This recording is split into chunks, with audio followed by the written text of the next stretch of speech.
Hi, I'm Miles from Carp School and I'm going to show you how to tie the KD rig. Invented by Kenny Dorset, has become one of the most popular rigs available today.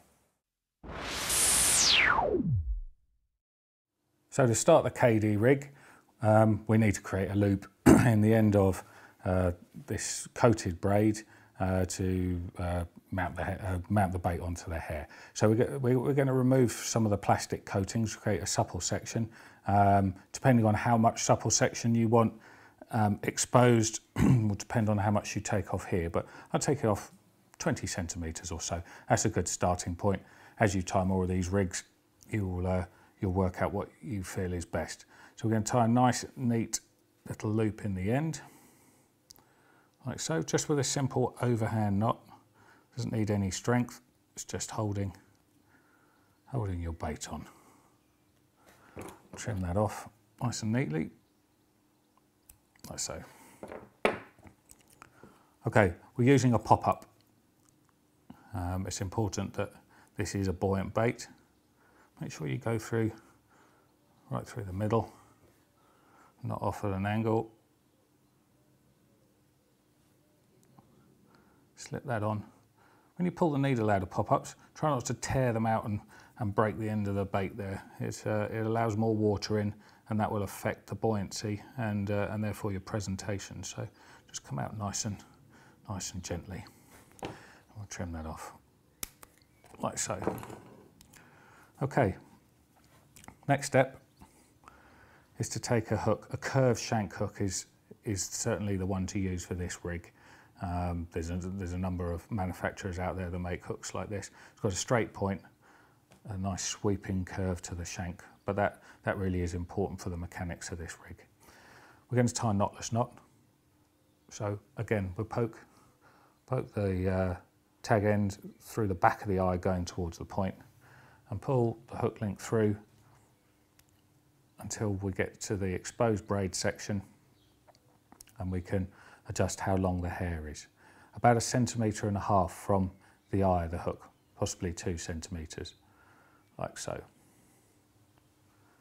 Making sure that that doesn't change in length at any stage, I'm going to tie a knotless knot, remembering to go around the back once, twice,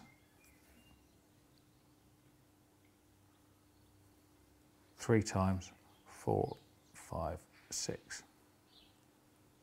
Make sure those barrel rolls are all sitting nice and neatly next to each other. Take the tag end from the hook link, pass it back through the eye of the hook, going down towards the point to finish the knotless knot. You can see there that there's about 1 inch of exposed braid.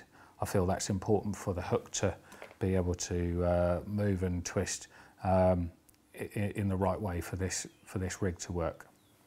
Okay, to finish this rig, we take a split shot. Now, which split shot you use will depend on the buoyancy of the hook bait that you're using. I've got a #1 split shot here with this hook bait, but it's a bit of trial and error really. And put it right up underneath the boilie. Pinch that down tight. Now it's very important, clearly that's going into a fish's mouth. If that split shot comes off and the fish swallows it, it's clearly not going to do it any good at all. So it's important that you squeeze that down really good and tight.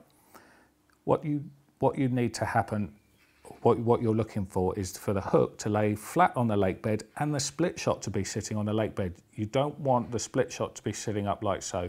That presentation won't work nearly as well.